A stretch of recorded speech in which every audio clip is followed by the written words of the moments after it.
장손이 잘 돼야 집안이 사는 거야. 가시네는 시집이나 보내면 그만인 것을. 20년 동안 홀로 제사상 차리며 종처럼 살아온 제 억장이 와르르 무너져 내리는 순간이었습니다. 장손에게는 유학비로 2억을 쾌척하시면서 전교 1등하는 제 딸은 가시네는 시집이나 보내라며 10원 한 장 주는 것도 아까워하시는 시어머니. 저는 끓어오르는 분노를 삼키며 어머님의 눈을 똑바로 쳐다보고 말했습니다. 그래요? 장손이 그렇게 귀하면 오늘부터 제사도 그 귀한 장손 보고 지내라고 하세요. 그 한마디에 시어머니는 뒷목 잡고 넘어가셨지만 제 복수는 거기서 끝나지 않았습니다. 천대받던 그 가시네가 어떻게 이 집안을 처절하게 비웃어주는지 그 통쾌한 사이다 반격이 지금 시작됩니다. 안녕하세요. 저는 47살 김미진입니다. 지금부터 제가 들려드릴 이야기는 시댁의 종노릇을 자처했던 미련한 여자가 어떻게 그 지독한 시월드라는 감옥을 탈출했는지에 대한 처절하고도 통쾌한 탈출기예요.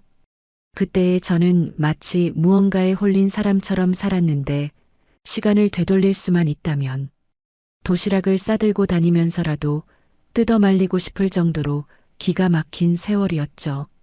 제 불행의 서막은 결혼 초 돈 좀 아껴보겠답시고 시댁에서 걸어서 딱 10분 거리인 전세금이 저렴한 빌라의 신혼집을 구하면서 시작됐던 것 같아요.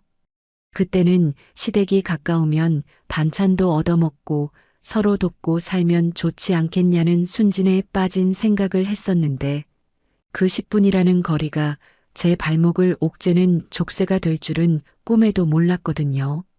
걸어서 10분 거리라는 건 시도 때도 없이 불려가야 한다는 뜻이었고 숟가락 개수까지 감시받아야 한다는 뜻이었으며 시어머니가 심심하면 호출하는 5분 대기조가 되어야 한다는 끔찍한 형벌의 시작이었죠. 제 남편은 위로 형님이 하나 있는 차남인데 보통 맏며느리가 고생한다는 말이 있지만 저희 집은 그 말이 통하지 않는 아주 기이한 구조로 돌아가고 있었어요. 서울 강남 그 비싼 동네에 산다는 형님네 부부는 1년에 딱 2번 명절 당일 점심때나 되어서야 얼굴을 비추고 제사 때는 바쁘다는 핑계로 코빼기도 안 비치기 일쑤였으니까요. 덕분에 1년에 8번이나 돌아오는 제사와 2번의 명절, 거기에 시어머니 생신상까지 합치면 무려 10번이 넘는 집안의 큰 행사는 오롯이 저 혼자 감당해야 하는 몫이 되어버렸죠. 그날도 저는 좁아 터진 시댁 부엌 구석에 쭈그리고 앉아서 기름 냄새에 절어가며 전을 부치고 있었는데 창문 하나 없는 주방이라 환기도 안 되고 매캐한 연기가 눈을 찔러서 눈물이 줄줄 흐르는 상황이었어요. 허리 디스크 시술을 2번이나 받아서 오래 앉아 있으면 다리가 저려오고 골반이 끊어질 듯 아파오는데 시어머니는 거실 소파에 비스듬히 누워 리모컨을 돌리며 부엌 쪽은 쳐다보지도 않고 툭 내뱉으시더라고요. 예, 전 부치는 냄새가 영 시원찮다. 저번처럼 태워 먹지 말고 노릇노릇하게 좀 잘해봐라. 우리 장손이 입맛이 까다로워서 탄 거는 입에도 안 되는 거 알지? 저는 뜨거운 프라이팬 위에서 지글거리는 돼지고기전을 뒤집개로 꾹꾹 누르며 치밀어 오르는 화를 억누르느라 입술을 꽉 깨물었는데 장손 타령은 20년이 지나도 레퍼토리가 바뀌지를 않으니 기가 막힐 노릇이었죠. 정작 그 귀한 장손놈은 코빼기도 안 보이고 엉뚱한 제가 이 고생을 하고 있다는 사실이 억울해서 미칠 지경이었는데 시어머니 눈에는 며느리의 고통 따위는 안중에도 없고 오로지 제사상에 올라갈 음식 퀄리티만 중요한 것 같았죠. 제가 아픈 허리를 두드리며 잠시 일어선 채로 스트레칭이라도 하려고 하면 어김없이 날카로운 지적이 날아와서 가슴에 비수처럼 꽂히곤 했거든요. 젊은 애가 벌써부터 아이고 소리를 입에 달고 살아서 쓰겠냐? 나 때는 애 없고 밭일하고 와서 제사상 다 차렸다. 요즘 것들은 참을성이 없어서 큰일이야. 제 나이가 40 중반이었는데 언제까지 젊은의 소리를 들으며 엄살 부리는 사람 취급을 받아야 하는지 모르겠지만 이 집안에서 저는 영원히 철없는 막내 며느리 취급을 벗어날 수 없나 보다 하고 체념하곤 했어요. 제가 땀을 뻘뻘 흘리며 꼬치전을 끼우고 있을 때 거실에 있던 남편이 슬그머니 부엌 입구로 다가와서 눈치를 살폈어요. 이 남자는 형에 대한 자격지심이 있어서 그런지 시어머니 앞에서는 찍소리도 못하고 그저 제가 묵묵히 일하는 걸 당연하게 여기는 사람이었거든요. 남편이 물 한 잔 마시러 온 척하면서 제 옆에 서더니 목소리를 잔뜩 낮춰서 속삭였습니다. 여보, 많이 힘들지? 형네가 이번에는 좀 일찍 온다고 했으니까 조금만 참아봐. 내가 집에 가서 안마해 줄게. 저 뻔한 거짓말에 속아 넘어간 세월이 20년인데 그 소리가 위로가 되기는커녕 염장을 지르는 소음으로 들려서 저도 모르게 남편을 쏘아보며 눈으로 욕을 퍼부어줬죠. 머쓱했는지 다시 거실로 도망가 버리는데 저런 남자를 믿고 평생을 살아온 제가 너무나 한심해서 동그랑땡 반죽을 괜히 더 세게 치대며 분풀이를 했어요. 그때 거실 전화기가 요란하게 울리더니 시어머니가 전화를 받으셨는데 수화기 너머로 들려오는 목소리가 형님인 게 분명하더라고요. 형님은 늘 그렇듯 교양 있는 척, 우아한 척 온갖 가식적인 목소리로 차가 막혀서 늦겠다는 뻔한 핑계를 대고 있었을 게 뻔했거든요. 전화를 끄는 시어머니가 부엌으로 성큼성큼 걸어오시더니 제가 부쳐놓은 전을 손으로 집어드시면서 인상을 팍 쓰시며 말씀하셨죠. 큰애가 차가 너무 막혀서 저녁 늦게나 도착한다더라. 너는 음식 좀 빨리빨리 해서 상 차릴 준비나 해라. 우리 장손 배고프면 안 되니까 오면 바로 먹일 수 있게 갈비찜은 데워놓고. 며느리가 하루 종일 기름 냄새 맡으며 고생하는 건 안쓰럽지 않고 늦게 오는 장손은 배고플까봐 걱정하는 시어머니의 이중적인 태도에 속에서 천불이 났지만 그때의 저는 바보처럼 묵묵히 고개를 끄덕일 수밖에 없었어요. 사실 형님네가 늦게 온다는 건 저에게는 더 많은 일거리가 생긴다는 뜻이고 뒷정리까지 제 독차지가 된다는 사형 선고나 다름없었으니까요. 그때 제 딸 수아가 방에서 나오더니 제 옆에 쭈그리고 앉아서 계란물을 무치는 걸 도와주려 했어요. 전교 1등을 놓치지 않는 똑똑한 아이지만 할머니 눈에는 그저 둘째 아들의 딸이라는 이유로 찬밥 신세를 면치 못하는 불쌍한 내 새끼를 보니까 가슴이 미어지더라고요. 고사리 같은 손으로 전을 부치겠다는 딸아이의 손을 잡아 끌어 방으로 들여보내며 책이나 더 보라고 등을 떠밀었는데 그 뒷모습을 보는 제 마음이 오죽했겠어요? 다시 부엌으로 돌아와 쌓여있는 설거지거리를 보는데 갑자기 눈앞이 핑 돌면서 현기증이 일어나는 것 같았죠. 20년 동안 이 짓을 하면서 제가 얻은 거라곤 굽은 허리와 쑤시는 손목, 그리고 화병밖에 없는데 도대체 저는 무엇을 위해서 이렇게 미련하게 버티고 있었던 걸까요? 시어머니는 거실에서 콧노래를 부르며 텔레비전을 보고 계시고 남편은 소파에 누워 코까지 골며 자고 있는데 저 혼자 이 전쟁터 같은 부엌에서 사투를 벌이고 있는 그 상황이 너무나도 비현실적으로 느껴지더라고요. 기름 냄새에 속이 울렁거려서 창문을 조금 열려고 손을 뻗었는데 녹슨 방충망 사이로 들어오는 찬바람이 뜨겁게 달아오른 제 얼굴을 식혀주는 게 그나마 유일한 위로가 되었습니다. 그래도 언젠가는 내 정성을 알아주시겠지, 언젠가는 고생했다며 따뜻한 말 한마디 건네주시겠지 하는 바보 같은 희망을 품고 저는 다시 프라이팬 위에 기름을 두르고 있었죠. 그때 그 화려한 승용차가 들어오는 소리가 들리면서 제 가슴은 쿵쾅거리고 또 얼마나 스트레스를 받을지 벌써부터 머리가 지끈거렸어요. 하지만 그날은 왠지 모르게 예전과는 다른 심장 밑바닥에서부터 뜨거운 무언가가 끓어오르는 기분이 들었는데 이게 단순히 명절 증후군 때문만은 아닌 것 같다는 불길하고도 묘한 예감이 들더라고요. 그리고 마침내 현관문 도어록이 열리는 소리와 함께 동서, 우리 왔어 하는 형님의 그 얄미운 목소리가 들려왔어요. 형님네 식구들이 들어오는 순간 좁은 거실에는 순식간에 값비싼 백화점 화장품 냄새가 진동을 하며 제 코끝에 배어있던 기름 쩐내를 밀어내기 시작했습니다. 형님은 마치 개선장군이라도 된 것처럼 화려한 털 코트를 휘날리며 들어왔는데 그 손에는 명절 선물이랍시고 달랑 싸디싼 샤인 머스켓 한 상자가 들려 있었죠.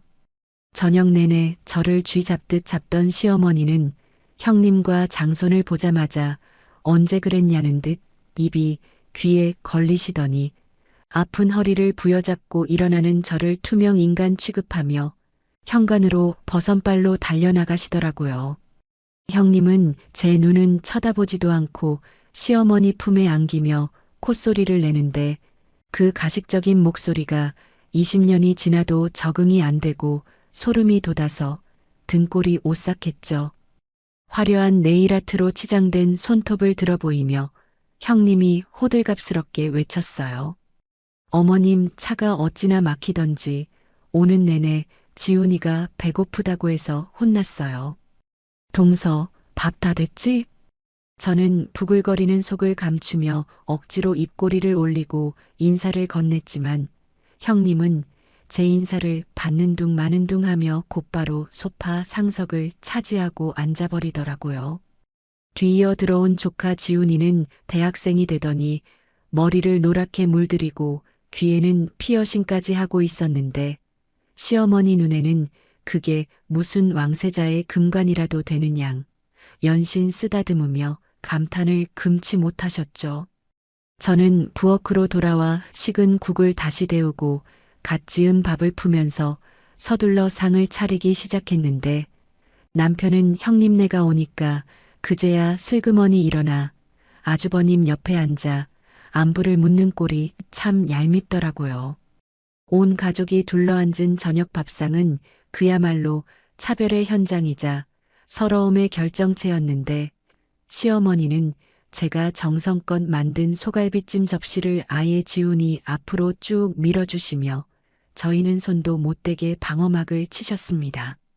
김이 모락모락 나는 고기 반찬은 전부 장손과 형님 쪽으로 몰려있고 제 딸 수아와 제 앞에는 푹 익어버린 김치 쪼가리와 나물 접시만 덩그러니 놓여있는 그 밥상을 보면서 저는 밥알이 모래알처럼 느껴져서 목구멍으로 넘기기가 힘들었어요. 시어머니가 지훈이 밥그릇 위에 큼지막한 갈비 한 점을 올려주며 꿀 떨어지는 눈빛으로 말씀하셨죠. 우리 장손 공부하느라 살 빠진 것 좀 봐라.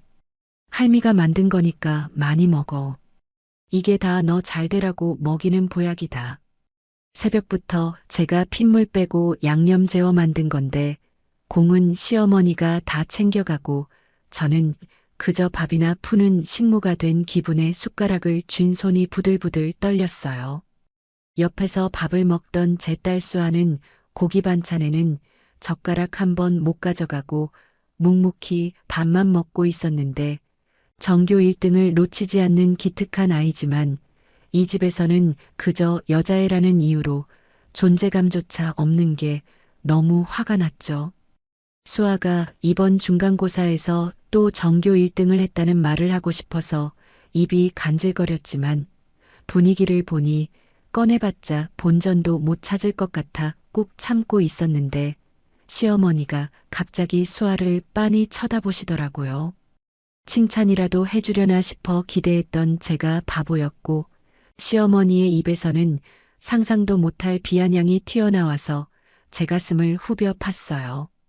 수아, 너는 공부는 좀 하냐? 오빠는 서울 명문대 다니는데 너도 전문대라도 가려면 지금부터라도 기술을 배우든가 해야지. 맨날 방구석에만 있어서 쓰겠냐? 순간 식탁 분위기가 싸해지고 수아의 얼굴이 붉게 달아오르는 게 보였는데 전교 1등하는 아이한테 전문대 운운하며 무시하는 그 태도가 너무 분하고 억울해서 저도 모르게 숟가락을 탁 내려놓게 되더라고요. 지훈이는 밥상머리에서 스마트폰만 들여다보며 어른들이 묻는 말에 대꾸도 안 하는데 시어머니는 그게 마냥 귀여운지 흐뭇하게 바라보시고 수아는 고개만 푹 숙이고 있는 상황이 꼭 지옥 같았습니다. 형님은 옆에서 거들며 어머님 냅두세요. 수아도 나름대로 하겠죠라고 말하는데 그건 분명 위로가 아니라 비웃음처럼 들려서 밥상을 엎어버리고 싶은 충동을 간신히 참아냈죠. 식사가 끝나기가 무섭게 형님은 아이고 배부르다 하며 소파로 직행해서 텔레비전 채널을 돌리기 시작했고 산더미처럼 쌓인 설거지는 당연하다는 듯 오롯이 제 몫으로 남겨졌어요. 설거지를 하는 발그락 소리 사이로 거실에서 하하호 웃음소리가 들려오는데 마치 저만 다른 세상에 격리된 하녀가 된 것 같은 비참함에 눈시울이 붉어졌지만 혹시라도 누가 볼까봐 수돗물을 세게 틀어놓고 눈물을 삼켰습니다. 과일을 깎아오라는 시어머니의 호통에 부랴부랴 손을 닦고 배와 사과를 깎아서 대령했는데 형님은 포크로 사과 한 조각을 집어먹으며 어머 동서 과일 깎는 솜씨가 예술이네. 난 손톱 때문에 못하는데 부러워라며 약을 올리더라고요. 그 화려한 네일아트가 망가질까봐 손에 물 한 방울 안 묻히는 형님이나 그걸 당연하게 받아주는 시어머니나 꿀먹은 벙어리처럼 앉아있는 남편이나 다 한통속이라는 생각에 치가 떨렸어요. 그때 시어머니가 과일을 드시다가 문득 생각났다는 듯 저를 쳐다보며 말씀하시는데 그 말이 제 가슴에 대못을 박는 결정타가 되었죠. 참 다음 달 네 시아버지 제사 때는 문어 좀 큰 걸로 사라. 저번에 보니까 너무 작아서 볼품 없더라. 조상님 섭섭해하신다. 저는 순간 머릿속이 하얘지면서 숨이 턱 막혀왔습니다. 요즘 물가가 얼마나 올랐는지 장을 안 보시는 시어머니는 전혀 모르고 하시는 소리였어요. 남편 월급은 쥐꼬리만 하고 수아 학원비 내기도 빠듯해서 생활비까지 아껴가며 생활하고 있는데 제사상에 올릴 문어 타령을 하시니 억장이 무너지는 것 같았죠. 제가 조심스럽게 어머님, 요즘 물가가 너무 올라서 생활비가 빠듯해요. 조금만 간소하게 하면 안 될까요? 라고 말을 꺼냈더니 시어머니의 표정이 순식간에 무섭게 변하더라고요. 돈 없다는 소리만 나오면 질색을 하시는 분인 줄은 알았지만 온 가족이 보는 앞에서 저를 그렇게 면박 주실 줄은 몰랐기에 얼굴이 화끈거려서 쥐구멍이라도 찾고 싶었죠. 시어머니가 바닥을 내리치며 버럭 소리를 지르셨어요. 돈 아까워서 시아버지 제사상 부실하게 차리냐? 네가 살림을 어떻게 하길래 돈 없다는 소리를 입에 달고 살아. 조상덕 볼 생각은 안 하고 쯧쯧. 정작 명절과 제사 비용은 20년째 저희가 전액 부담하고 있고 강남 산다는 형님네는 명절에나 올까 말까 그마저도 올 때마다 빈손이거나 싸구려 과일 한 상자가 전부인데 왜 이런 타박은 제가 다 들어야 하는지 도무지 이해할 수가 없었어요. 형님은 딴청을 피우며 스마트폰만 만지작거리고 있고 아주버님은 헛기침을 하며 시선을 피하는 꼴을 보니 이 집안 식구들은 정말 구제불능이라는 생각이 들었죠. 저는 더 이상 대꾸할 힘도 없어서 알겠습니다 하고 고개를 숙였지만 속에서는 시커먼 숫덩이가 타들어가다 못해 제가 되어 흩날리는 것 같은 참담함을 느꼈어요.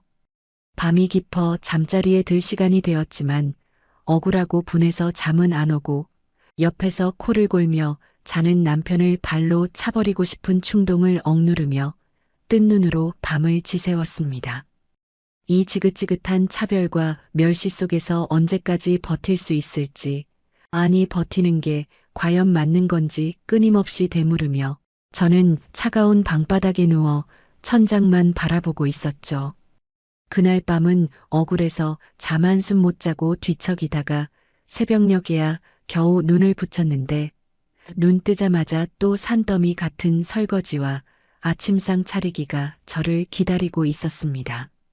온몸은 두들겨 맞은 듯 쑤시고 아픈데 남들은 명절 연휴라고 늦잠 자고 쉴 때 저는 아침부터 남은 음식 데우고 국 끓이느라 정신이 하나도 없었어요.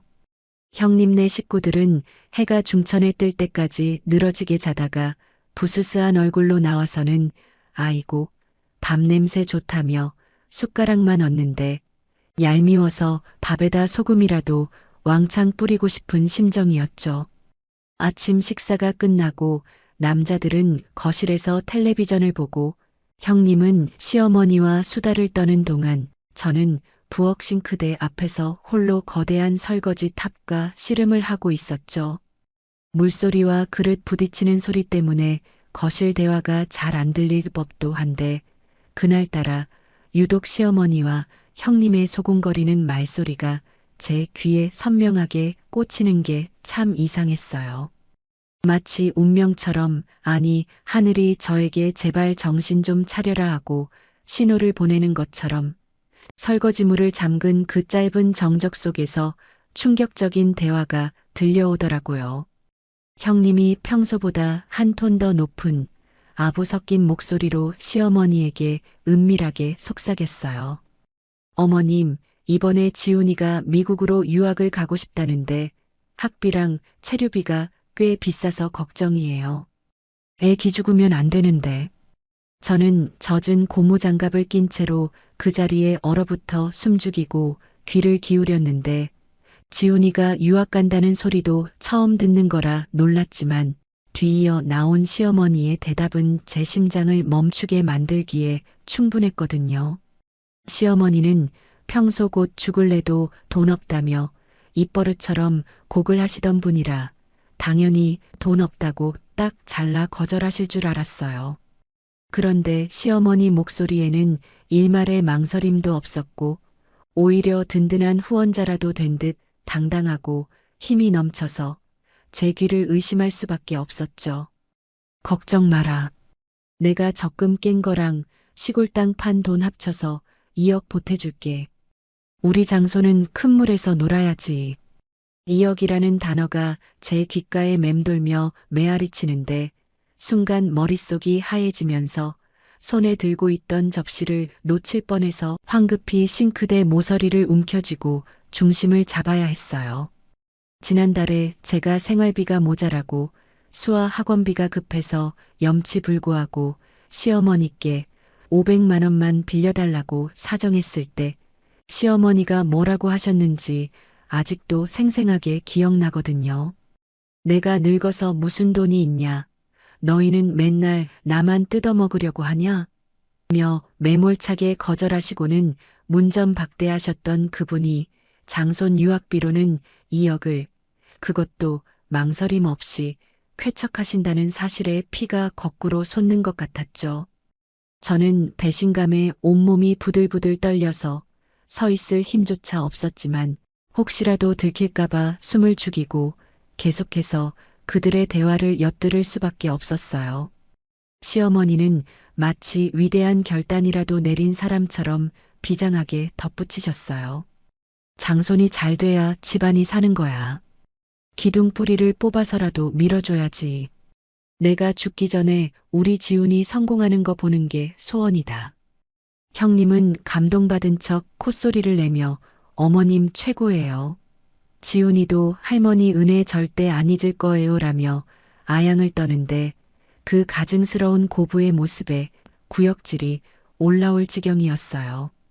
그동안 제사 비용 한 푼 안 보태면서 우린 형편이 어려워서 라고 징징대던 형님은 아들을 미국으로 유학을 보내려 준비 중이었고 심지어 시어머니는 2억을 보태준다니. 제가 그동안 얼마나 바보 천지처럼 속고 살았는지 뼈저리게 느껴졌습니다. 저는 그동안 시어머니가 정말 돈이 없어서 그러시는 줄 알고 제 용돈도 줄이고 먹을 거 안 먹어가며 시댁 살림 채워넣고 병원비까지 대드렸는데 그 모든 게 저 혼자만의 헛된 효심이었다는 걸 깨닫는 순간 허무함이 밀려왔죠.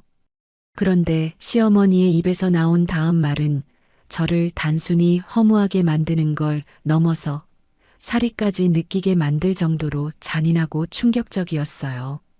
목소리를 한껏 낮추셨지만 부엌에 숨어 있는 제 귀에는 그 어떤 고함보다 더 크고 또렷하게 들려와서 가슴을 난도질했거든요. 시어머니가 주변을 살피듯 목소리를 죽이며 형님에게 당부하셨어요. 근데 이건 수아네한테는 절대 비밀로 해라. 걔들은 쪼잔해서 알면 난리 난다. 괜히 시끄러워지면 골치 아프니까 너랑 나만 아는 거야. 20년 동안 묵묵히 헌신한 저를 두고 쪼잔하다니요. 제가 500만 원 빌려달라고 했을 때 돈 없다고 거짓말하시던 그 뻔뻔한 얼굴과 뒤로는 장손에게 2억을 쥐어주며 비밀로 하라고 입단속시키는 그 이중적인 모습에 저는 인간에 대한 환멸까지 느꼈어요. 그 순간 수아가 작년에 태블릿 PC가 필요하다고 했는데 형편이 안 돼서 못 사줬던 기억이 주마등처럼 스쳐 지나가며 눈물이 핑 돌더라고요. 친구들은 다 가지고 있는데 자기만 없어도 불평 한마디 안 하고 낡은 노트에 필기하며 공부하던 내 딸 수아.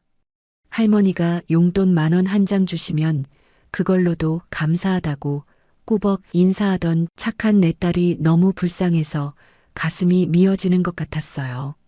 수아는 할머니한테 사탕 한 알도 제대로 못 얻어먹고 컸는데 형님네 아들은 할머니 돈으로 유학 가고 호강하며 산다는 이 기막힌 현실을 도대체 어떻게 받아들여야 할지 막막하기만 했거든요. 저는 끓어오르는 분노를 주체하지 못해 당장 거실로 뛰쳐나가 어떻게 이러실 수 있냐고 소리치고 싶었지만 그랬다가는 오히려 엿들었냐며 적반하장으로 나올 게 뻔해서 억지로 참아야만 했습니다. 떨리는 손으로 그릇을 헹구면서 흐르는 눈물과 콧물을 닦아내지도 못한 채 소리 죽여 울었는데 싱크대 물소리에 제 울음소리가 묻혀서 다행이라는 생각이 들 정도로 비참했죠. 설거지를 마치고 아무 일도 없었던 것처럼 과일 쟁반을 들고 거실로 나갔을 때 시어머니와 형님은 언제 그런 얘기를 했냐는 듯 시치미를 뚝 떼고 화기애애하게 웃고 계시더라고요. 형님은 저를 보며 동서, 설거지 다 했어? 과일 좀 줘봐라며 얄밉게 손을 내미는데 그 손가락을 확 꺾어버리고 싶은 충동을 느끼며 접시를 내려놓았어요. 시어머니는 저를 쳐다보지도 않고 지훈이 머리만 쓰다듬으며 우리 장손, 성공해서 꼭 할미 호강시켜줘라고 하시는데 그 모습이 너무 역겨워서 토끼가 올라오는 걸 간신히 참았습니다. 집으로 돌아오는 차 안에서 남편은 아무것도 모르고 이번 명절 무사히 넘겼네. 당신 수고했어라며 실없는 소리를 하는데 저는 대꾸할 가치도 없어서 창밖만 바라보며 이를 악물었어요. 밤이 되어 자려고 누웠지만 시어머니의 이역과 쪼잔해서 알면 난리 난다는 그 목소리가 귓가에서 떠나지 않아 심장이 터질 것만 같아서 이리저리 뒤척였죠. 옆에서 세상 모르고 자는 남편이 미치도록 원망스럽고 저를 바보 취급하며 기만해온 시댁 식구들에 대한 복수심이 불타올라 도저히 잠을 이룰 수가 없더라고요. 결국 저는 새벽녘에 벌떡 일어나 냉수 한 사발을 들이켜며 결심했어요. 더 이상 이렇게는 못 산다고, 이 지긋지긋한 호구짓을 끝내야겠다고, 그리고 내가 받은 고통과 모멸감을 반드시 되돌려주겠다고 다짐하며 주먹을 불끈 쥐었습니다. 뜬 눈으로 밤을 지새우고 맞이한 아침 공기는 유난히 차갑고 날카로워서 마치 제사를 베어내기라도 할 듯 서늘하게 느껴지더라고요. 출근 준비를 하는 둥 마는 둥 하다가 회사에 전화를 걸어 몸살 기운이 심해 반차를 쓴다고 둘러대는데 수화기를 쥔 손이 어찌나 덜덜 떨리던지 툭 치면 와르르 무너져 내릴 것만 같은 상태였어요. 남편은 제가 어디 아픈 줄로만 알고 약 사다 줄까? 하며 빈 껍데기 같은 위로를 건네는데 그 무심한 얼굴을 보니까 이 사람을 믿고 살아온 20년 세월이 허공에 흩어지는 먼지처럼 부질없게 느껴져서 대꾸조차 하기 싫었죠. 남편이 출근하자마자 저는 옷매무새를 다듬고 비장한 각오로 현관문을 나섰는데 엘리베이터 거울 속에 비친 제 얼굴은 푸석푸석하고 눈밑이 퀭한 게 영락없는 폐잔병 꼴이라서 헛웃음이 나왔습니다. 하지만 눈빛만큼은 그 어느 때보다 서늘하게 빛나고 있었고 뱃속 깊은 곳에서는 뜨거운 용암 덩어리가 울컥울컥 솟구쳐 오르는 게 느껴져서 운전대를 잡은 손에 힘이 들어갔어요. 시댁으로 향하는 차 안에서 저는 수만 가지 생각을 떠올렸는데 갓난쟁이 수아를 업고 시댁 제사 음식을 하러 가던 날의 기억부터 돈이 없어 쩔쩔매던 저를 벌레 보듯 쳐다보던 시어머니의 경멸 어린 시선까지 그 모든 모욕의 순간들이 파노라마처럼 스쳐 지나가며 제 심장을 난도질했습니다. 차창 밖으로 보이는 풍경은 무심하게도 평화롭고 햇살은 눈부시게 쏟아지는데 제 속은 시커멓게 타들어가서 숯덩이가 되어버린 것 같은 이 괴리감이 저를 더 미치게 만들었죠. 현관문 앞에 서서 초인종을 누르기 직전 심장이 터질 듯 쿵쾅거려서 잠시 숨을 골라야만 했는데 이건 두려움이라기보다는 곧 터질 폭탄을 안고 있는 사람의 긴장감 같은 거였죠. 딩동 하는 초인종 소리가 정막을 깨고 울려 퍼지자 안에서 시어머니의 느릿한 발걸음 소리가 들려오는데 그 발소리 하나하나가 제 가슴을 짓밟는 군화 발소리처럼 느껴져서 입술을 꽉 깨물었어요. 시어머니는 문을 열어주시며 떨떠름한 표정으로 저를 위아래로 훑어보시더니 반가움이라고는 눈을 씻고 찾아봐도 없는 목소리로 툭 내뱉으시더라고요. 네가 이 시간에 연락도 없이 웬일이냐? 회사 안 갔냐? 현관을 들어서는 순간 코를 찌르는 시댁 특유의 냄새와 거실 한 구석에 놓인 고급 안마의자가 눈에 들어오자마자 속이 뒤집히는 것 같았어요.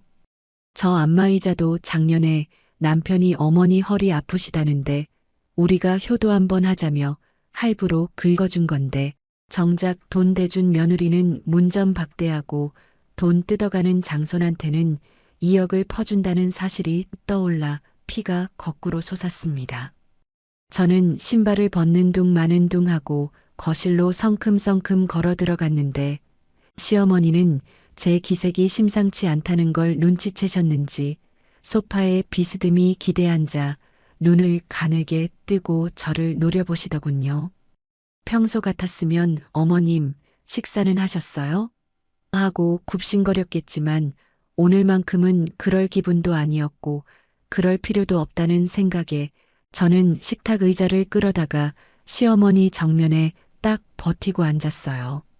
시어머니는 며느리가 감히 허락도 없이 의자를 끌어다 앉는 꼴이 못마땅하셨는지 미간을 확 구기시며 혀를 차셨는데 그 모습이 이제는 무섭기는커녕 우스꽝스럽게까지 보여서 저도 모르게 콧방귀가 나오더라고요.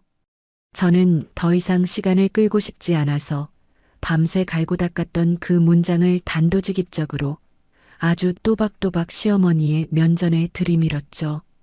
어머님, 지훈이 이번에 미국 유학 가는 거 어머님이 2억 지원해 주시기로 하셨다면서요? 형님이랑 얘기하는 거 제가 다 들었어요. 제 말이 끝나기가 무섭게 시어머니의 동공이 지진이라도 난 것처럼 심하게 흔들리는 게 보였고 쥐고 있던 리모컨을 떨어뜨릴 뻔하시더니 급하게 헛기침을 하셨습니다. 당황해서 얼굴이 붉어지시더니 이내 본색을 드러내며 뻔뻔함으로 무장하시는데 역시 사람은 쉽게 변하지 않는다는 걸 다시 한번 뼈저리게 느꼈어요.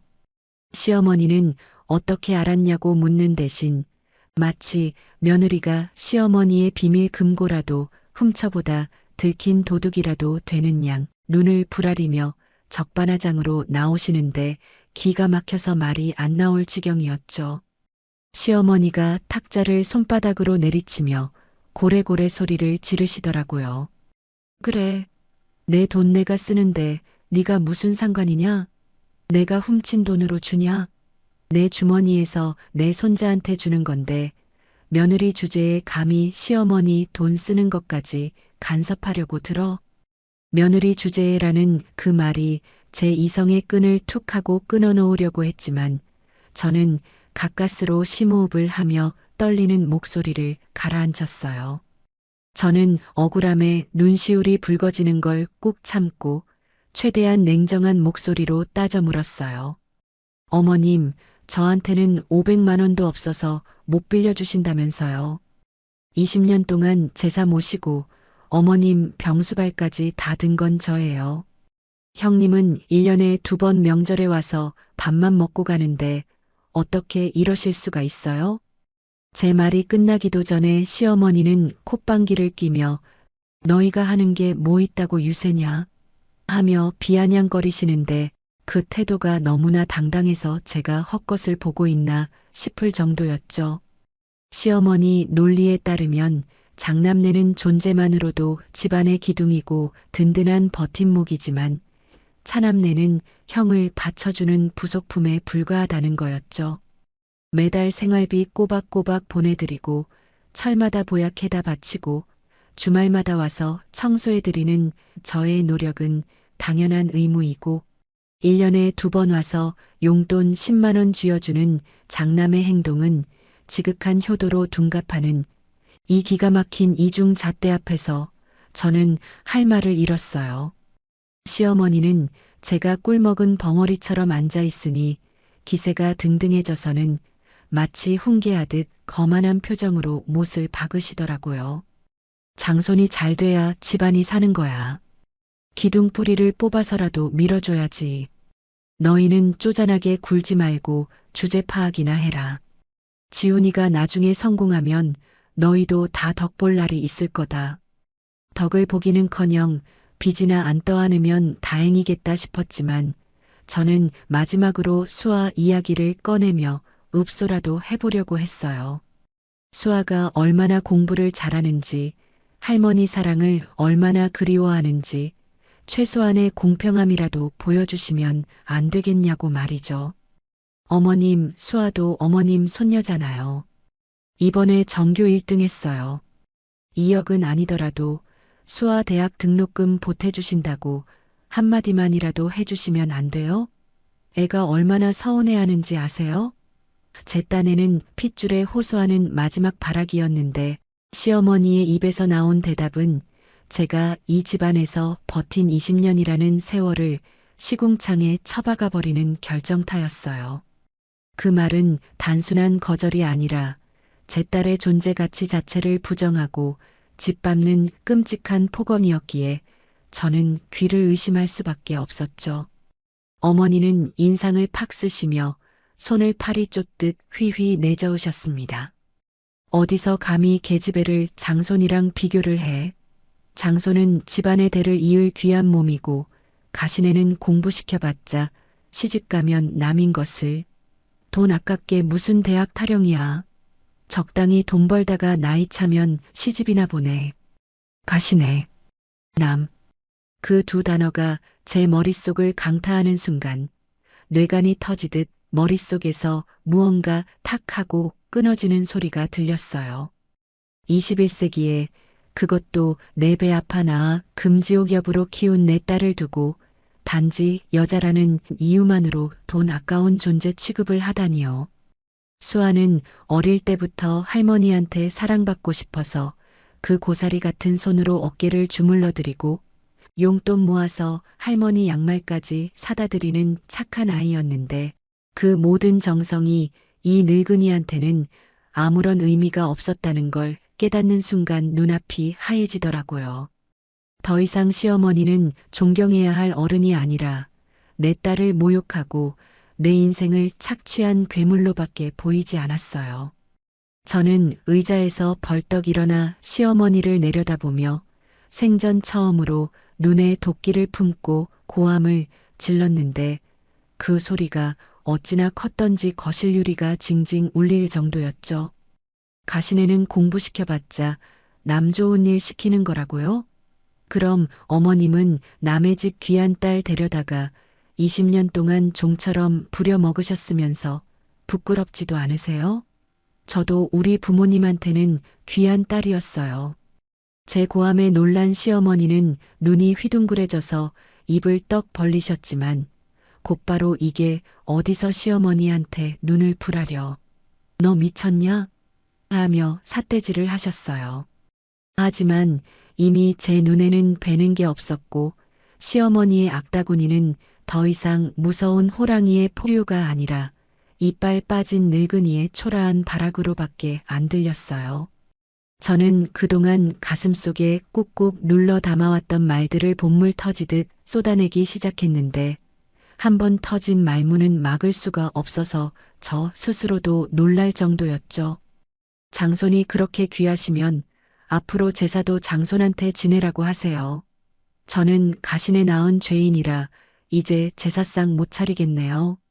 수아대학은 제가 뼈가 부서져라 이래서 보낼 테니 어머님 돈 10원 한 장 필요 없으니까 평생 그 잘난 장손 끼고 사시라고요.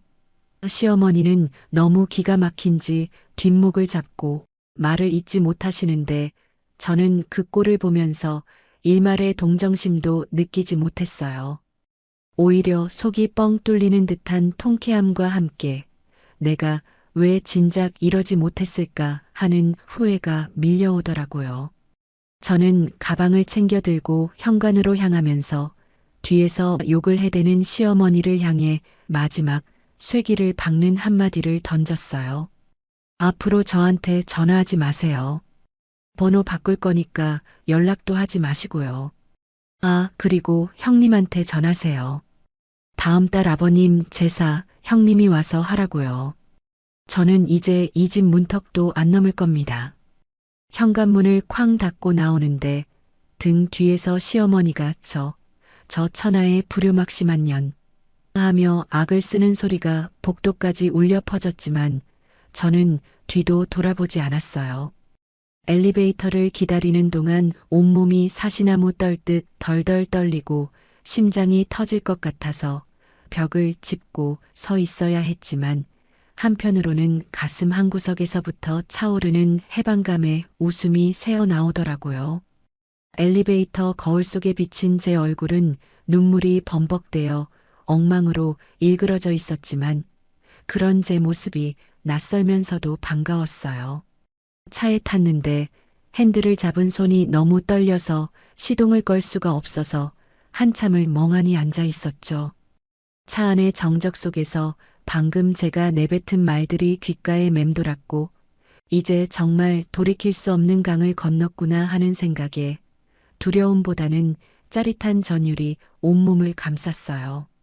20년 동안 저를 옥죄고 있던 족쇄가 풀려나가는 느낌, 마치 깊은 물속에서 허우적대다가 수면 위로 올라와 거친 숨을 몰아쉬는 것 같은 그 생생한 감각이 저를 살아있게 만들더라고요. 집으로 돌아가는 길, 라디오에서 흘러나오는 신나는 댄스 음악이 마치 제 새로운 인생을 축하해주는 행진곡처럼 들려서 저도 모르게 볼륨을 높이고 흥얼거리게 되었어요. 지나가는 풍경들이 어제와는 다르게 선명하고 다채롭게 보였고 도로 위의 차들마저 저를 위해 길을 비켜주는 것 같은 착각이 들 정도로 기분이 고조되었죠.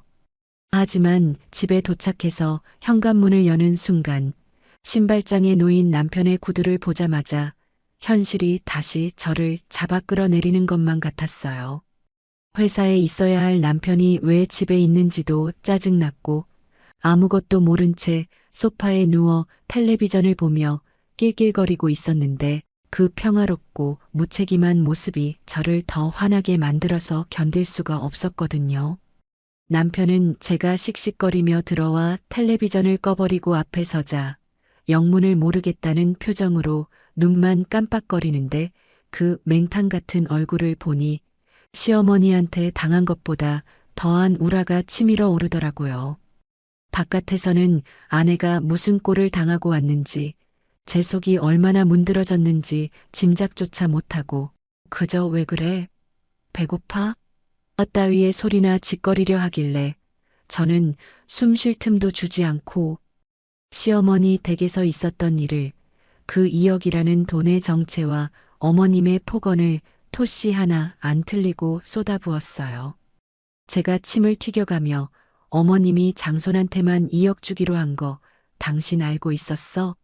우리한테는 500만 원도 없다고 문전박대하시더니 뒤로는 형님네랑 짝짝꿍이 맞아서 우리를 바보 천치로 만들었다고 라며 소리치자 남편은 얼굴이 순식간에 사색이 되어 입을 다물지 못했습니다. 그래도 명색이 남편이니 같이 분노해주겠지.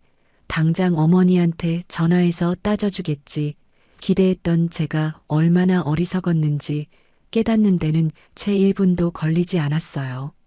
남편은 잠시 당황하는가 싶더니 이내 그 특유의 우유부단한 표정으로 돌아와서는 제 어깨를 잡으려 하며 세상에서 제일 듣기 싫은 그놈의 이해 타령을 시작했거든요.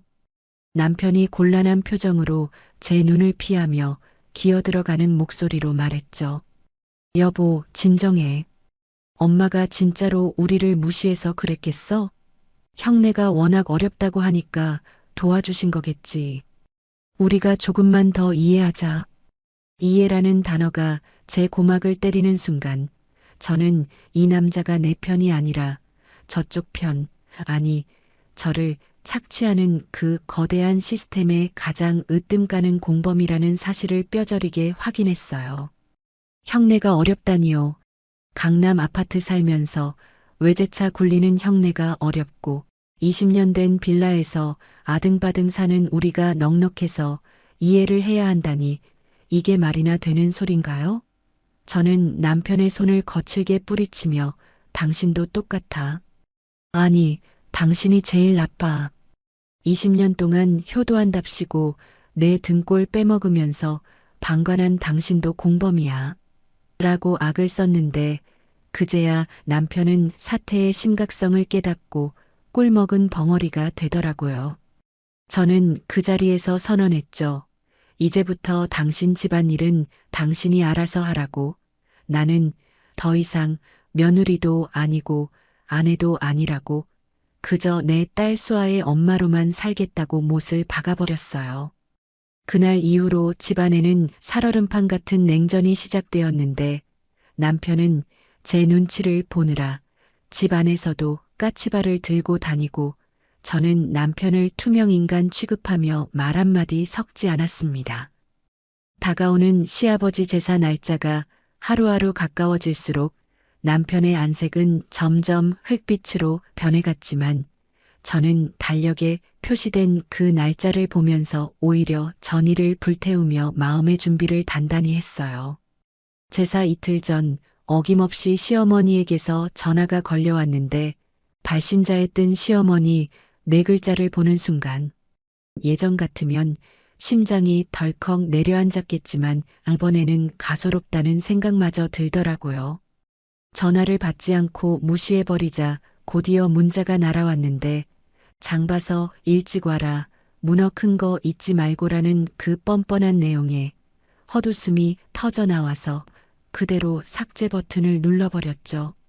남편은 옆에서 안절부절 못하며 엄마 전화 왜 안 받아? 그래도 전화는 받아야 하는 거 아니야? 라며 호들갑을 떨었지만 저는 싸늘하게 식은 눈으로 쳐다보며 그럼 당신이 장 보러 간다고 해.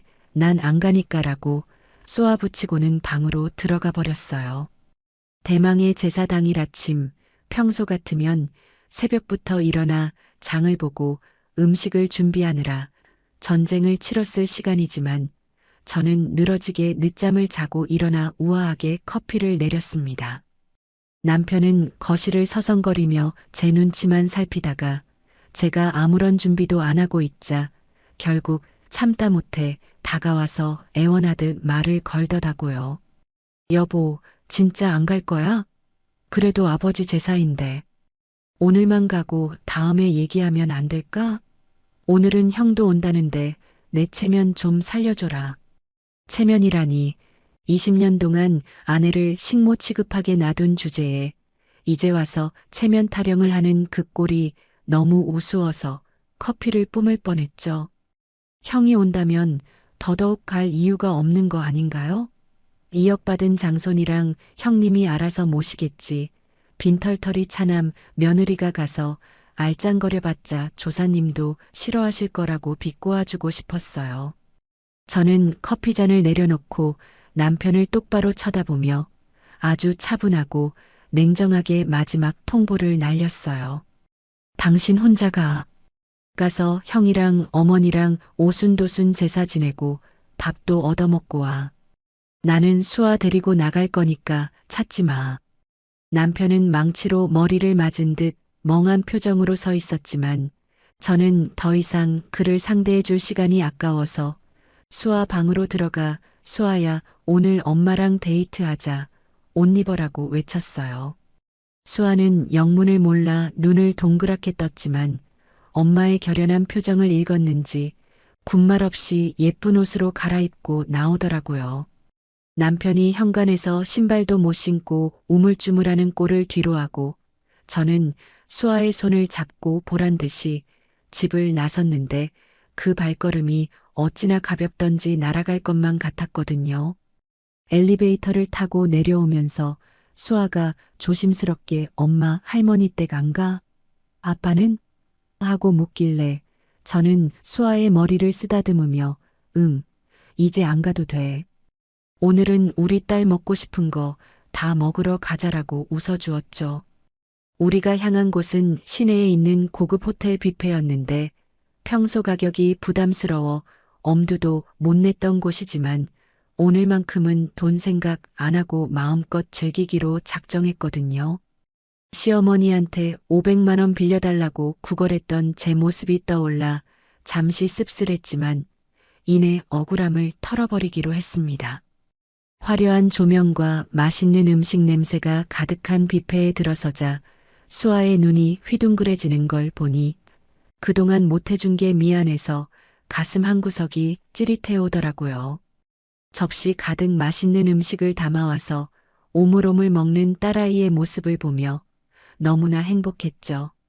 창밖으로는 붉은 노을이 지고 있었는데 저기 어딘가 시댁에서는 지금쯤 제사가 시작될 시간이라 한바탕 난리가 났을 걸 상상하니 밥맛이 꿀맛이더라고요. 아마 시어머니는 제가 안아서 펄쩍 뛰고 계실 테고 형님은 음식 준비가 안 돼서 발을 동동 구르고 있을 테고 남편은 그 사이에서 쥐구멍을 찾고 있겠죠. 상상만으로도 통쾌해서 스테이크를 써는 제 손길에 힘이 들어갔는데 그때 테이블 위에 올려둔 제 휴대폰이 징징거리며 요란하게 진동하기 시작했어요. 액정을 확인해 보니 예상대로 시어머니의 이름이 떠 있었고 뒤이어 부재중 전화 알림이 10통, 20통 쉴 새 없이 쌓여가기 시작하더라고요. 시계를 보니 저녁 7시 딱 제사 지낼 시간이었는데 음식이 없으니 제사를 못 지내고 다급해진 시어머니가 이성을 잃고 전화를 걸어대시는 게 눈에 선했죠. 수아가 걱정스러운 눈빛으로 엄마, 할머니 전화 아니야? 안 받아도 돼? 라고 물었지만 저는 여유롭게 물 한 모금을 마시고 미소를 지어 보였어요. 지금 전화를 받으면 저쪽에서 얼마나 길길이 날뛸지 뻔했지만 이번에는 피하지 않고 정면으로 맞서서 확실하게 끝을 맺어줘야겠다는 생각이 들었거든요. 지금까지의 저는 시어머니 전화가 오면 네, 어머님하고 굽신거리기 바빴지만 오늘의 저는 더 이상 그 옛날의 호구 며느리가 아니니까요. 저는 심호흡을 깊게 한번 하고 떨리는 손끝에 힘을 주어 통화 버튼을 눌렀는데 수화기를 귀에 대기도 전에 시어머니의 찢어지는 듯한 고함 소리가 고막을 뚫고 들어왔습니다. 아, 너 지금 어디냐? 제사 시간 다 됐는데 안 오고 뭐 하는 거야? 음식은, 문어는 어디 있어? 주변이 조용한 걸 보니 온 식구가 다 모여서 제 전화만 기다리고 있었던 모양인데 그 다급하고 분노에 찬 목소리를 듣자 오히려 제 마음은 차분하게 가라앉았어요. 호텔 로비의 잔잔한 클래식 음악과 시어머니의 악다구니가 묘하게 대비되면서 지금 이 상황이 저에게는 현실이 아닌 한 편의 코미디 영화처럼 느껴지기 시작했습니다. 저는 수아에게 잠깐만 하는 손짓을 보내고 자리에서 일어나 조용한 복도 쪽으로 걸음을 옮겼는데 또각또각 울리는 제 구두 굽소리가 마치 전쟁터로 나가는 장군의 발걸음처럼 비장하게 들렸죠. 이제 드디어 때가 왔구나. 20년 묵은 채증을 한 방에 날려버린 기회가 왔구나 하는 생각에 입꼬리가 저절로 올라가더라고요. 전화기 너머에서는 빨리 말 안 해. 너 미쳤어. 하며 계속 소리를 지르고 계셨지만 저는 그 소음을 잠재울 준비된 한마디를 장전하고 입을 열었어요. 어머님, 제가 며칠 전에 댁에 찾아가서 분명히 말씀드렸잖아요. 저 제사 안 간다고요. 제 말 농담으로 들으셨어요? 제 말이 끝나자마자 수화기 너머에는 잠시 정적이 흘렀는데 아마 너무 놀라서 할 말을 잃으신 것 같았어요. 그러다 곧이어 이게 미쳐도 단단히 미쳤구나. 네가 며느리로서 도리를 다해야지 어디서 망발이냐. 당장 와서 무릎 꿇고 빌어라. 하며 길길이 날뛰시는데 그 목소리가 어찌나 떨리던지 혈압이 오르신 게 분명해 보였죠. 저는 도리라는 단어에 코웃음을 치며 그동안 가슴속에 품고 있던 비장의 무기를 꺼내 들었어요. 밤새 머릿속으로 수없이 시뮬레이션했던 그 논리, 시어머니가 절대 반박할 수 없는 그 팩트를 이제 날려버릴 차례였으니까요. 저는 또박또박 한 글자 한 글자 힘주어 말했어요. 어머님, 장손이 잘 돼야 집안이 산다면서요? 2억이나 받아서 유학 간 장손이 그렇게 귀하면 조상님 덕도 장손이 받아야죠. 제가 지내면 부정 타서 안 돼요. 제 말에 시어머니는 그게 무슨 말버릇이냐 하며 버벅거리셨지만 저는 틈을 주지 않고 계속 몰아붙였어요. 어머님이 그러셨잖아요. 차남은 형 받쳐주는 부속품이라고. 그럼 제사도 혜택받은 장손이랑 형님이 지내야 맞는 거 아니에요? 왜 돈은 장손한테 퍼주고 제사는 돈 한 푼 못 받은 차남 며느리가 지내야 하는데요? 제 말에 시어머니는 말문이 막히셨는지 숨 넘어가는 소리만 내셨는데 옆에서 형님이 어머님 진정하세요 하며 부채질하는 소리까지 생생하게 들려오더라고요. 저는 그 소리에 더 자극을 받아서 형님 들으라는 듯이 목소리를 한 톤 더 높였죠. 형님도 거기 계시죠? 형님, 아들 유학비로 2억 받으셨다면서요. 축하드려요. 그럼 그 돈값은 하셔야죠. 오늘부터 제사상은 형님이 차리세요. 저는 손 뗄 겁니다. 그러자 수화기 너머에서 형님의 당황한 목소리가 들려왔는데 평소에 그 우아한 척하던 목소리는 온데간데 없고 쇳소리가 섞인 비명에 가까운 소리였어요. 동서, 이게 무슨 짓이야? 나 음식할 줄 모르는 거 알잖아. 지금 와서 이러면 어떡해. 음식할 줄 모르는 게 자랑인가요? 저는 코웃음을 치며 모르면 배우세요. 2억이면 요리학원을 차려도 남겠네요. 정 못하겠으면 그 돈으로 출장 뷔페 부르시던가요라고 쏘아붙였는데 속이 뻥 뚫리는 기분이었죠. 옆에서 듣고 있던 아주버님도 사태가 심각하다고 느꼈는지 재수 씨, 그래도 오늘은 와야지. 동생 체면 봐서라도 하며 끼어들려 했지만 저는 가차없이 말을 잘랐어요. 아주버님, 체면은 2억 받은 장손이 챙겨야죠. 저희 남편한테 제사 지내라고 하지 마세요. 걔도 형 받쳐주는 부속품 신세라 제사 지낼 자격도 없어요. 제 말이 끝나자 수학이 너머는 그야말로 아수라장이 되었는데 시어머니는 아이고 아이고 하며 곡을 하시고 아주버님은 남편한테 소리 지르고 형님은 어떡하냐며 발을 동동 구르는 소리가 뒤섞여서 난리도 아니었습니다. 저는 이 혼란스러운 상황을 즐기며 마지막으로 결정적인 한 방을 날리기 위해 숨을 골랐어요. 이건 저뿐만 아니라 제 딸 수아를 위한 복수이기도 했기에 제 목소리에는 그 어느 때보다 힘이 실려 있었죠. 가신에 낳은 죄인이 어떻게 시댁 문턱을 밟고 시어머니를 뵐 수가 있겠어요. 저는 제 잘난 딸내미가 더 이상 상처받는 거 못 봐요. 앞으로 저희는 볼 일 없을 겁니다. 제가 할 말을 다 하고 전화를 끊으려는데 수학이 너머에서 야, 김미진 하고 악을 쓰는 시어머니의 목소리가 들렸지만 저는 가차없이 종료 버튼을 눌러버렸어요. 전화를 끊고 나니 손바닥에 땀이 흥건했지만 가슴속은 마치 태풍이 지나간 뒤의 맑은 하늘처럼 개운하고 상쾌했죠.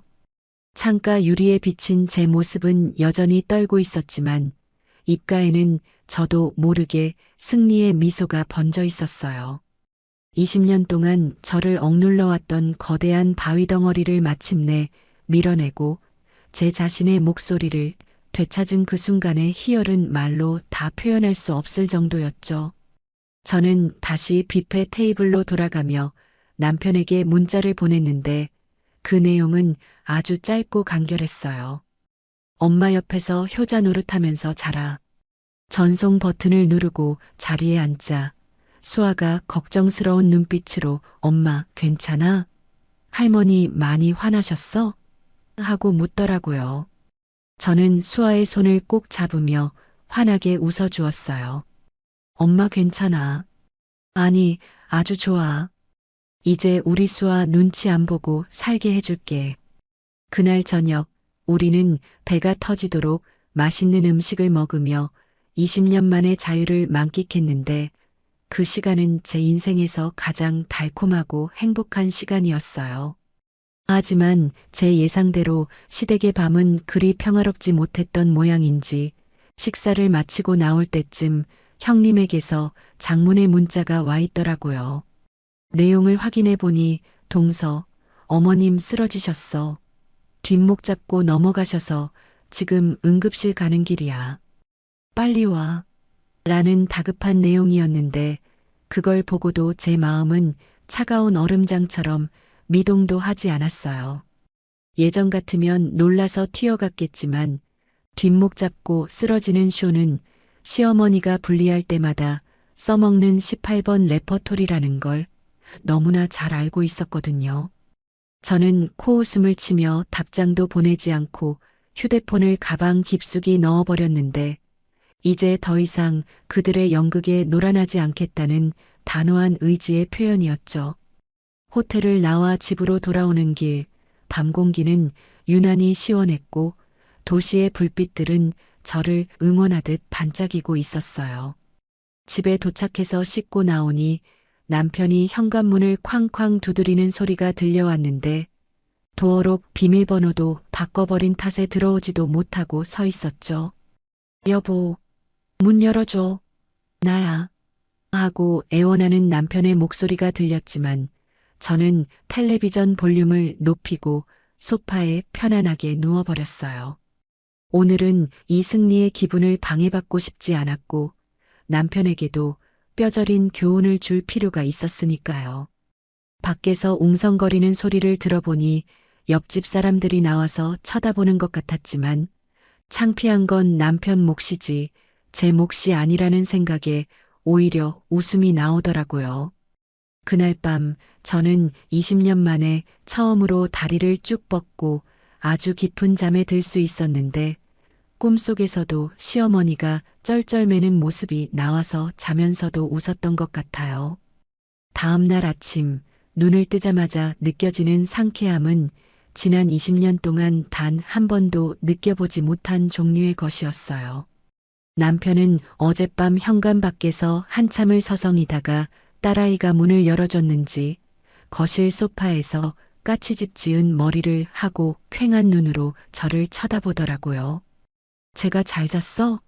하고 생긋 웃어주자 남편은 귀신이라도 본 듯 흠칫 놀라며 어젯밤 시댁에서 있었던 지옥 같았던 참상을 털어놓기 시작했는데 그 이야기를 듣는 제 입꼬리는 자꾸만 귀에 걸리는 걸 막을 수가 없었죠. 남편의 증언에 따르면 제가 전화를 끊고 난 직후 시댁 거실은 그야말로 폭탄 맞은 전쟁터 그 자체였다고 하더라고요. 시어머니는 전화기가 부서져라 바닥에 내동댕이 치고는 아이고, 아이고, 내가 호랑이 새끼를 키웠네 하며 대성통곡을 시작하셨고 그 바람에 안마의자 위에 있던 화분까지 깨지면서 난장판이 되었다고 해요. 형님은 그 와중에도 음식할 생각은 안 하고 어머님 혈압, 혈압 하며 시어머니 챙기는 척 연기만 하고 있었는데 시간이 7시를 넘어가자 배고픈 조카 지훈이가 아, 배고파. 제사 언제 지내? 하며 짜증을 내기 시작했다는 거예요. 그제야 발등에 불이 떨어진 시어머니가 형님에게 야, 큰애야.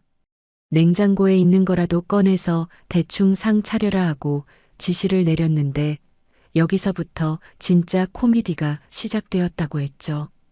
평생 시댁 와서 물 한 방울 안 묻혀본 우리 형님, 냉장고를 열어보니 있는 거라곤 김치랑 밑반찬 몇 개뿐이고 제사상에 올릴 만한 건 아무것도 없어서 멘붕에 빠졌다고 해요.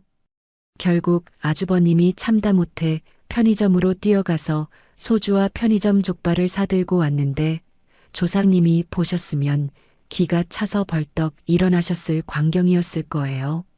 제사상에 소주와 족발을 올리는데 시어머니가 그걸 보고 이게 무슨 꼴이냐며 또다시 뒷목을 잡고 쓰러지셨다니 정말 코믹 영화가 따로 없었죠. 남편이 한숨을 푹 쉬며 말하더라고요. 형수가 밥하다가 밥솥물도 못 맞춰서 밥이 죽이 됐어. 아버지가 제사상 받고 노하셔서 꿈에 나타날까봐 무섭더라.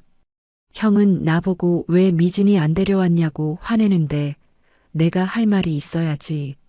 그 말을 듣는데 어찌나 고소하던지 20년 동안 제가 차려준 밥상 받으며 왕비처럼 굴던 형님이 죽밥을 짓고 편의점 족발을 뜯으며 쩔쩔매는 꼴을 상상하니 10년 묵은 채증이 싹 내려가는 기분이었어요. 형님은 그 난리통에 설거지라도 해야 했는데 그 와중에 그릇을 몇 개나 깨먹었고 결국엔 그 비싼 네일아트가 다 벗겨져서 울상이었다고 하네요. 시어머니는 몸져 누워서 미진이 그년 오라고 해라. 내 눈에 흙이 들어가기 전에는 용서 못한다며 악담을 퍼부으셨지만 정작 죽이라도 끓여올 사람이 없으니 굶주린 배를 움켜쥐고 밤새 끙끙 앓으셨다는 후문이었죠. 남편은 그 아수라장 속에서 눈치만 보다가 나 내일 출근해야 해라는 핑계를 대고 도망치듯 빠져나왔다는데 그 비겁함마저도 귀여워 보일 정도로 기분이 좋았습니다. 저는 남편에게 보란듯이 콧노래를 부르며 아침 식탁을 차려주었는데 평소 같으면 7첩 반상이었겠지만 오늘은 토스트 한 조각과 커피 한 잔이 전부였어요. 남편이 밥 없어? 하고 눈치를 살피길래 저는 아주 상냥하게 웃으며 대답해줬죠. 토스트면 감지덕지인 줄 알아. 쫓겨나기 싫으면 조용히 해. 남편은 아무 말도 못하고 묵묵히 토스트를 씹어 삼키는데 그 모습이 왠지 짠하면서도 통쾌해서 웃음을 참느라 혼났어요. 출근하고 나서 사무실에 앉아 있는데 점심때쯤 되니 모르는 번호로 문자가 하나 오더라고요. 내용을 보니 어머님 병원 입원하셨다. 뇌졸중 초기 증상이래. 동서 때문에 쓰러지셨으니 와서 간병해라는 형님의 문자였는데 번호를 바꿔버려서 제 번호를 모를 텐데 남편한테 물어봐서 보낸 게 분명했죠. 뇌졸중 초기라는 말에 순간 가슴이 철렁할 뻔했지만 지난밤 남편의 증언을 떠올려 보니 이건 100% 꾀병이라는 확신이 들어서 코웃음만 나왔어요. 저는 답장을 보낼까 말까 고민하다가 형님에게도 확실하게 선을 그어줘야겠다는 생각에 아주 정중하고도 뼈있는 답장을 보냈어요. 형님 많이 놀라셨겠어요. 근데 장손 어미가 곁에 계시는데 제가 감히 어떻게 나서나요? 이역받은 효자 아들이랑 며느리가 지극정성으로 간호하면 금방 털고 일어나실 거예요. 저는 남이라서 빠지겠습니다. 전송 버튼을 누르고 바로 그 번호를 차단해 버렸는데 형님이 그 문자를 보고 길길이 날뛰었을 모습을 상상하니 오후 업무가 하나도 힘들지 않더라고요. 퇴근길에 수아랑 통화를 했는데 수아가 엄마 할머니가 나한테 카톡 보냈어라고 하길래 깜짝 놀라 내용을 물어봤어요. 시어머니가 수아한테 네 엄마가 미쳐서 할미를 죽이려고 한다. 네가 엄마 좀 말려라 이런 식으로 이간질을 시도하셨다는데 우리 똑똑한 수아의 답장이 정말 걸작이었죠. 수아는 할머니, 저희 엄마 안 미쳤어요. 그리고 저 공부해야 해서 바빠요. 지훈 오빠한테 연락하세요라고 딱 잘라 말하고 차단했다는 거예요. 그 이야기를 듣는데 어찌나 기특하고 든든하던지 내가 딸 하나는 정말 잘 키웠구나 하는 생각에 가슴이 벅차오르더라고요. 며칠 뒤 남편을 통해 들은 소식은 더 가관이었는데 형님이 시어머니 병수발을 들다가 결국 폭발해서 병원을 뛰쳐나갔다는 거였어요. 시어머니는 병원 침대에 누워서도 물 떠와라, 다리 주물러라, 사과 깎아라 하며 형님을 종처럼 부려먹으려 했고 평생 대접만 받고 살아온 형님이 그걸 견딜 리가 없었겠죠. 형님이 어머님, 저도 손목 아파서 못해요. 간병인 쓰세요.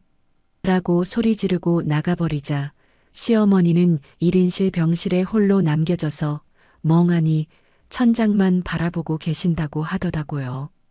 간병인을 쓰자니 돈이 아깝고 며느리들을 부려먹자니 다들 도망가 버린 상황에서 시어머니는 뒤늦게 제 빈자리를 뼈저리게 느끼고 계실 게 분명했죠.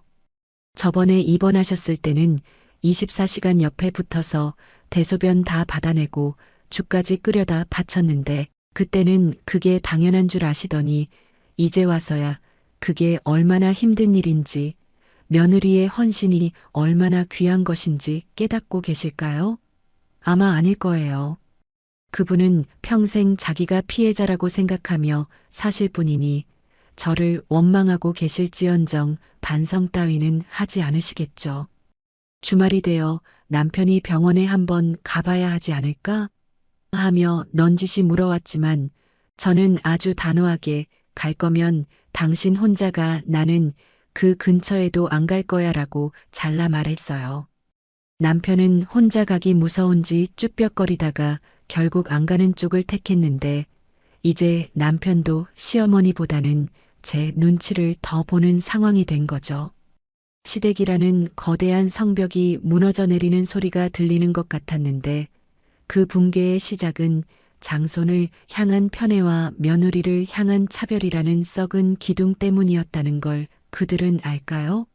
형님네도 이제 시어머니 재산 챙길 거 다 챙겼으니 볼일 없다는 식으로 나오기 시작했고 장손 지훈이는 미국 가서 연락도 잘 안 된다고 하니 시어머니의 노후는 보나마나 뻔한 스토리로 흘러가고 있었죠. 그렇게 시끄럽던 제사 파동이 지나가고 저희 집에는 묘한 평화가 찾아왔는데 이건 예전처럼 제가 참고 희생해서 얻은 가짜 평화가 아니라 당당하게 권리를 찾고 재취해낸 진짜 평화였어요. 남편은 이제 퇴근하면 바로 집에 와서 청소기를 돌리고 설거지를 하기 시작했는데 제가 시키지 않아도 알아서 기는 꼴을 보니 진작 이렇게 훈련을 시킬 걸 그랬나 하는 후회도 들더라고요. 시댁의 몰락과 형님의 고생담을 전해 듣는 게 제 일상의 소소한 즐거움이 되어버린 지금 저는 더 이상 과거의 그 우울하고 억눌린 며느리가 아니었어요. 하지만 아직 마지막 관문이 남아있다는 예감이 들었는데 시어머니가 이대로 순순히 물러나실 분이 아니라는 걸 제가 누구보다 잘 알고 있었기 때문이죠. 퇴원하면 분명히 집으로 쳐들어오거나 또 다른 계략을 꾸미실 게 뻔한데 이번에는 또 어떤 막장 드라마를 쓰실지 기대 반 걱정 반으로 기다리고 있었거든요. 그리고 며칠 후 예상대로 저희 집 인터폰이 요란하게 울리기 시작했습니다. 인터폰 화면 속에는 며칠 새 10년은 더 늙어버린 듯한 시어머니가 서 계셨는데 그 꼬장꼬장하던 기세는 온데간데 없고 어깨가 축 처진 채 짐가방 하나를 달랑 들고 있는 모습이 영락없는 힘없고 초라한 노인네의 몰골이더라고요. 아마 병원에서 퇴원하자마자 집으로 갈 수가 없어서 염치불구하고 제일 만만한 저희 집으로 발길을 돌리신 게 분명했죠. 남편은 화면을 보고 어쩔 줄 몰라 하며 여보, 엄마 오셨는데 저렇게 서 계시게 할 순 없잖아. 문 열어드려야 하지 않을까? 하며 제 눈치를 살피는데 그 흔들리는 눈빛을 보니 마음이 약해지려는 찰나였어요. 하지만 저는 20년 전 그날 만삭의 몸으로 시댁 문 앞에서 문전박대당했던 기억을 끄집어내며 마음을 다잡았는데 그때 시어머니는 어린 것이 벌써부터 친정 타령이냐며 매몰차게 문을 닫으셨던 분이니까요. 지금 제가 문을 열어준다면 그건 용서가 아니라 또 다른 호구의 시작이라는 걸 너무나 잘 알고 있었기에 저는 남편을 거칠게 밀치고 인터폰 수화기를 들었습니다. 화면 속 시어머니와 눈이 마주치는 순간 묘한 전율이 등줄기를 타고 흐르더라고요. 누구세요? 제 목소리에 시어머니는 흠칫 놀라시더니 기어들어가는 목소리로 애미다. 문 좀 열어다오. 갈 데가 없어서 왔다. 내 형님은 연락도 안 받고 내가 갈 곳이 여기밖에 없구나라며 동정심을 유발하는 작전을 쓰시더군요. 갈 데가 없다니요. 본인 집도 있으시고 2억이나 퍼준 평소 그렇게 자랑하시던 강남 며느리 집도 있는데 왜 하필이면 가시네 키우는 이 좁고 누추한 빌라로 오셨을까요? 저는 아주 차분하게 하지만 한치의 틈도 주지 않고 대답했어요. 어머님, 번지수 잘못 찾으셨어요. 장손네 집으로 가세요. 거기가 훨씬 넓고 좋잖아요. 저희 집은 좁아서 어머님 모실 자리가 없네요. 그리고 저번에 말씀드렸죠? 저 찾지 마시라고요. 시어머니는 당황하셨는지 야 그래도 내가 네 시어미다. 어떻게 문전박대를 하냐. 내가 잘못했다. 문 좀 열어봐라. 내가 죽을 죄를 지었다 하며 울먹이시는데 그 사과라는 게 진심이 아니라 궁지에 몰려서 나온 비겁한 변명으로밖에 안 들려서 더 화가 나더라고요. 잘못했다는 말 한마디로 20년 세월을 퉁치시려는 심보가 괘씸해서 저는 인터폰 너머로 마지막 쐐기를 박았어요. 사과요? 20년 세월 돈으로 보상하실 거 아니면 사과 필요 없습니다. 그리고 어머님이 그러셨잖아요. 차남은 아무것도 아니라고. 아무것도 아닌 집에 왜 오세요? 든든한 장남한테 가서 효도 받으세요. 저희는 어머님 안 계신 셈 치고 살 겁니다. 저는 수화기를 쾅 내려놓고 인터폰 전원까지 꺼버렸는데 밖에서 미진아, 문 좀 열어다오 하고 애원하는 소리가 들렸지만 저는 블라인드까지 쳐버리고 소파에 앉아 텔레비전 볼륨을 높였어요. 남편은 안절부절 못하며 그래도 엄마인데 밖에서 저러시다 쓰러지시면 어떻게 하며 울상을 지었지만 그러면 당신도 같이 나가서 살면 되겠네. 모시면서 효도하고 살아. 대신 이혼 도장 찍고 나가. 나 지금 진지해라고 서슬퍼렇게 으름장을 놓으니 그제야 입을 다물고 방으로 들어가 버리더라고요. 한참 뒤에 밖이 조용해져서 베란다 창문으로 살짝 내다보니 시어머니는 온데간데 없고 썰렁한 복도만 남아 있었는데 나중에 경비실을 통해 들어보니 결국 택시를 타고 돌아가셨다고 하더군요. 그 쓸쓸하고 처량한 뒷모습을 직접 보지는 못했지만 상상만으로도 인생무상이라는 말이 절로 떠오르는 순간이었고 제 가슴 속에 남아있던 마지막 미련조차 깨끗하게 씻겨 내려가는 기분이었어요. 그날 이후로 저희 집은 정말 평온 그 자체였어요. 주말마다 시댁 호출에 시달리던 지옥 같은 스케줄이 사라지니 세상이 이렇게 아름다운 줄 미처 몰랐습니다. 저는 남편이랑 등산도 다니고 평소 배우고 싶었던 꽃꽂이 강좌도 등록해서 다니기 시작했는데 꽃을 만지는 제 손끝에서 더 이상 쩐내가 나지 않고 향기가 난다는 사실이 너무나 감격스러워서 눈물이 날 뻔했어요. 수아는 엄마가 밝아진 모습을 보고 엄마 요즘 얼굴 폈네? 이혼 안 하길 잘했다. 아빠도 요즘 좀 사람 같아졌어 하며 농담을 던지는데 그 말이 어찌나 귀엽고 웃겼는지 몰라요. 남편도 처음에는 시어머니 눈치를 보느라 전전긍긍하더니 시간이 지날수록 맛이 들렸는지 이제는 주말만 되면 여보, 우리 어디 놀러 갈까? 맛집 찾아놨어 하며 먼저 데이트 신청을 하더라고요. 물론 남편이 완전히 개가천선한 건 아니지만 적어도 누구 편을 들어야 밥을 얻어먹고 편하게 살 수 있는지 생존 본능으로 깨달은 것 같아서 귀엽게 봐주기로 했고 이제는 청소와 빨래는 남편 전담이 되어버렸죠. 반면 시댁 쪽 소식은 들려올 때마다 막장 드라마의 연속이었는데 얼마 전 건너 들은 소식에 따르면 형님네 장손 지훈이가 유학 가서 공부는 안 하고 도박에 손을 대서 지원받은 2억을 다 날려먹고 빚까지 졌다는 소문이 들려오더라고요. 시어머니는 그 소식을 듣고 진짜로 뒷목 잡고 쓰러지셔서 병원에 실려가셨다는데 이번에는 꾀병이 아니라 진짜 쇼크였다고 하지만 뿌린 대로 거두는구나 하는 생각밖에 안 들었어요. 형님은 아들 빚 갚느라 바빠서 연락이 두절됐고 아주버님은 술로 세월을 보내다가 강경화 초기 진단을 받았다는 흉흉한 소문까지 돌았죠. 결국 시어머니는 돌봐줄 사람이 아무도 없어서 요양병원으로 모셔졌다는 이야기를 전해 들었는데 평생 장손만 바라보며 사셨던 분의 말년이 이렇게 비참하게 끝난다는 게 참 아이러니하더라고요. 남편이 면회라도 한번 가볼까? 그래도 엄마가 많이 편찮으시다는데 하고 슬쩍 물었지만 저는 단호하게 아니, 가면 또 발목 잡혀 마음 약해지지 마. 우리가 가면 병원비, 간병비 다 우리 목 될 텐데 감당할 수 있어? 라고 현실을 직시하게 해줬어요. 어차피 우리가 가봤자 돈 달라는 소리밖에 더 듣겠어요? 장손 빚 좀 갚아달라고 떼쓰실 게 뻔한데 굳이 불구덩이로 뛰어들 필요는 없으니까요.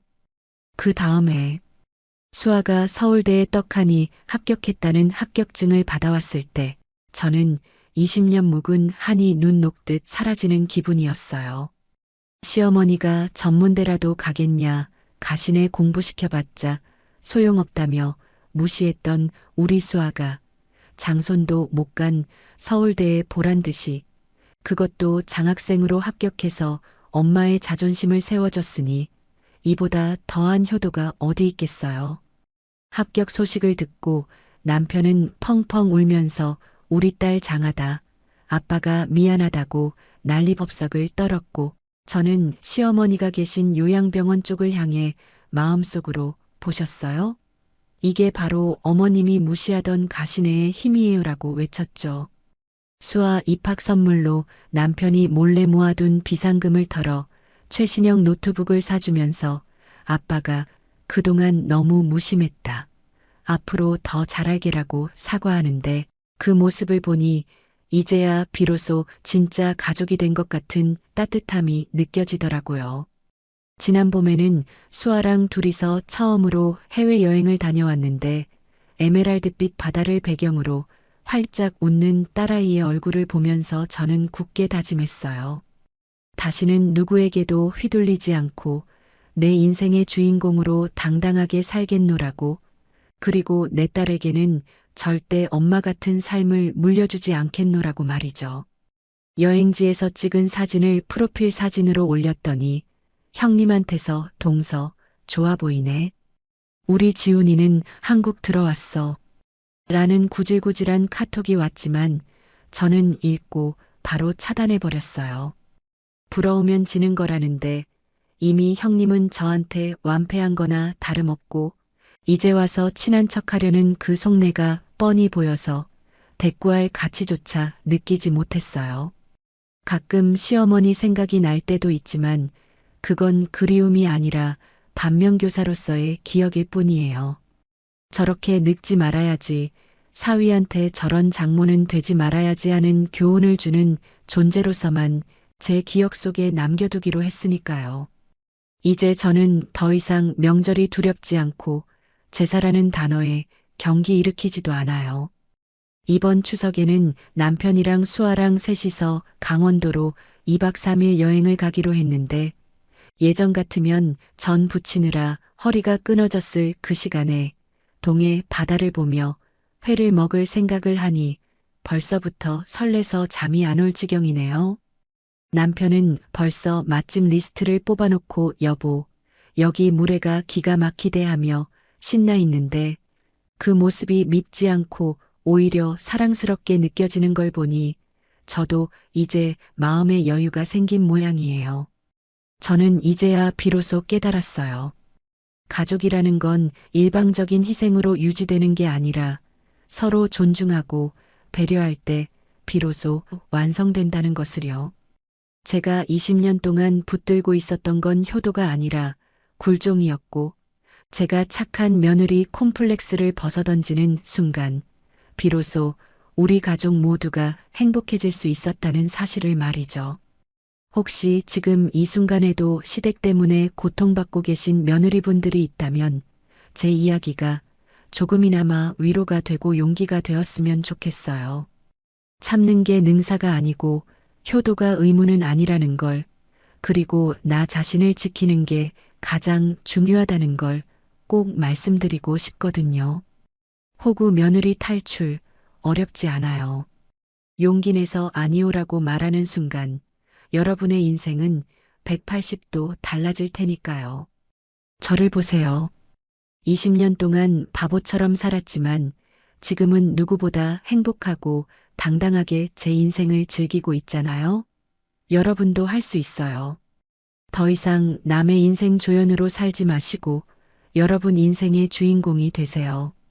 지금까지 제 길고도 험난했던, 하지만 끝내 승리한 사이다 탈출기를 들어주셔서 감사합니다. 여러분 모두 시월드에서 해방되어 진정한 자유를 찾으시길 진심으로 응원할게요. 다들 행복하세요. 여러분, 정말 듣는 내내 가슴이 뻥 뚫리는 사이다 사연 아니었나요? 특히 장손에게는 2억이라는 거금을 쏟아부으면서 정작 똑똑하고 착한 손녀에게는 가시네라며 모진 말을 뱉던 시어머니의 모습에 정말 화가 많이 났는데요.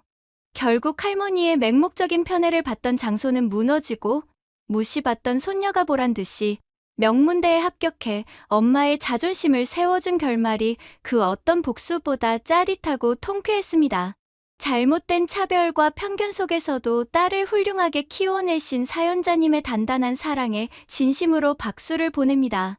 이제는 그 지긋지긋한 차별 없는 세상에서 따님과 함께 마음껏 행복을 누리시길 바랍니다.